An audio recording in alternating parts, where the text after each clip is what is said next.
दादो इत्तेहाद के PS-83 के उम्मीदवार यासिर खान बब्बर ने वीडियो बयान जारी करते हुए कहा है कि लियाकत अली जतोई की मेहरबानी से हमें PML का टिकट नहीं मिल सका।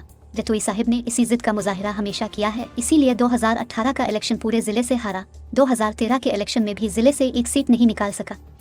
2019 के बाय इलेक्शन में भी इसको बुरी शिकस्त नसीब हुई, लेकिन फिर भी अपनी गलतियों से नहीं सीखा। मुझे आउट करने की मुकम्मल कोशिश की। मैं मैदान में मौजूद हूँ। मोर मेरा इंतखाबी निशान है।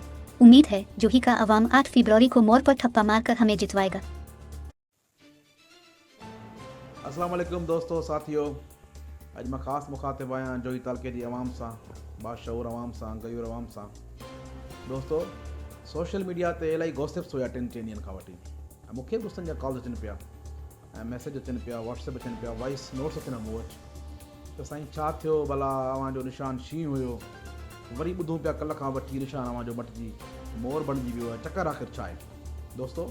चकर को वॾो कोन्हे। इहो चकर सदियुनि सालनि खां वठी हले पियो। हर नई उभरंदड़ शइ खे रोकियो वेंदो आहे। रोकण वारा सभई हथ हूंदा आहिनि। उहे हथ पॉज़िटिव बि हूंदा आहिनि, उहे हथ नेगेटिव बि हूंदा आहिनि। छाकाणि त नई शइ खे रोकबो आहे, नए माण्हू खे रोकबो आहे, नई क़यादत खे रोकबो आहे। अल्हम्दुलिल्लाह अव्हांजो भाउ यासिर खान जोही तालके जो सगारो आवाज़ बणियल आहे। हाणे हिन सगारे आवाज़ खे कमज़ोर करण लाइ न रुॻो पाकिस्तान पीपुल्स पार्टी, बल्कि मूंखे अफ़सोस सां चवणो पए थो, अपोज़िशन में वेठल जनाब लियाकत अली खान जतोई साहिब बि किरदारु अदा करे पियो। छाकाणि जतोई साहिब खे अलाए छो लॻे पियो त यासिर खान जेकॾहिं जोही मां खटे ईंदो ऐं पोइ इहो तालुको यासिर खान वेंदो हलियो, पोइ असांजी गिरप टुटी वेंदी डिस्ट्रिक्ट तां। भाई तव्हां छो था गिरप चकर में रहो? अवाम जो आख़िर भला फ़िक्र केरु कंदो? जतोई साहिब आम जा वॾा आहियो, पर जेकॾहिं अव्हां 2008 त हाराई, चलो बीबी साहिब शहीद थी, वॾो मामिलो हो, तव्हां वटि वॾो बहानो आहे, ओके तव्हां हारायो। पर 2013 में जेकॾहिं तव्हां साईं मोहम्मद शाह बादशाह खे दादू ते एडजस्ट कयो हा, सरदार चाकर खान शाहानी खे एडजस्ट कयो हा, त तव्हां घटि में घटि 3-4 सीटूं 13 में कढी अचो हा। तव्हां तॾहिं बि ज़िद जो मुज़ाहिरो कयो, तव्हां पूरो ज़िलो 13 में भरायो। साईं क़िबला जतोई साहिब तव्हां 2018 में वरी मीर तैमूर खान पंवर खे एडजस्ट न कयो, दिलि गुर्दो वॾो कयो हा, मीर तैमूर खान खे एडजस्ट कयो हा, त तव्हां जोही जी सीट, दादू जी क़ौमी सीट ऐं दादू जी सूबाई सीट टई खटे अचो हा। छाकाणि ॾिठो डॉक्टर बंदे अली 3-4 जे वोटनि तां साईं ग़ुलाम शाह खां हारायो, सिर्फ़ु अव्हां जे ज़िद जे करे, अव्हां जी हिन अना जे करे त ज़िले ते मालिकी मुंहिंजी हुजे, ज़िले ते गिरप मुंहिंजी हुजे। ईअं न थियणु घुरिजे साईं। जेकॾहिं सरकार में वेठल माण्हू अवाम दुश्मन आहिनि, त घटि में घटि अपोज़िशन वारा तव्हां चवंदा मां तव्हां लाइ पियो सियासत कयां, तव्हांखे तव्हांजी फ़िक्र ई कोन्हे को। जेकॾहिं तव्हांखे जोही तालके जे अवाम जी फ़िक्र हुजे हा, त तव्हां यासिर खान खे नून लीग जी टिकट तव्हां जोही तालके मां इलेक्शन में ॾियो हा। तव्हां रेस गाजी खान लगारी खे नून लीग जी टिकट तव्हां इलेक्शन में ॾियो हा। पर तव्हां साॻियो ई 2013-2018 वारी रविश जो मुज़ाहिरो कंदे असांखे आउट करण जी मुकमल कोशिशि कई। पर असां प्लान बी मौजूदु हो।